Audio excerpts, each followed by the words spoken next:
Wall street journal ने, और मतलब जो सोर्स है that is wall street journal, उन्होंने कहा कि जी एयर इंडिया की जो प्रवास थी इसके जो दो पायलट्स बैठे हुए थे उनके दरमियान जो आखिरी गुफ्तगू हुई है कॉकपिट के अंदर, उससे पता चलता है कि जो जहाज़ का कप्तान था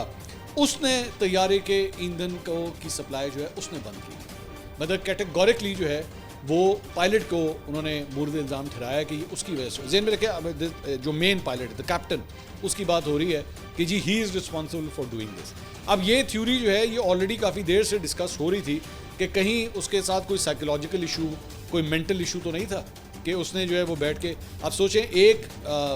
अगर तो ये वाकई हुआ है, क्योंकि अभी तो वॉल स्ट्रीट जर्नल इसे क्लेम कर रहा है और उसकी वजह से इस वक्त इंडिया के अंदर ना एक तूफान आया और सारे वॉल स्ट्रीट जर्नल से चढ़ गए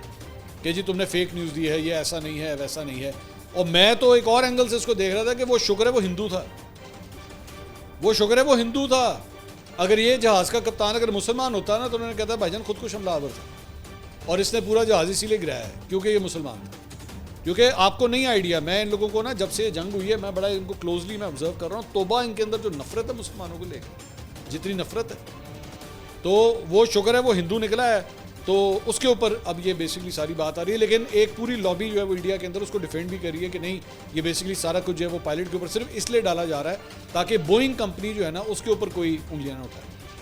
कि आपका ये जो 787 जो जहाज़ है ड्रीम लाइनर, इसके ऊपर उंगलियां ना उठाई जाए। तो बेसिकली इंडिया के अंदर और एयर इंडिया वाले और इंडियन मीडिया जो है वो उसे बोइंग के ऊपर फेंकने की कोशिश कर रहा है, जबकि इंटरनेशनल मीडिया ये कह रहा है कि ये पायलट इसके अंदर जो है वो कसूरवार है।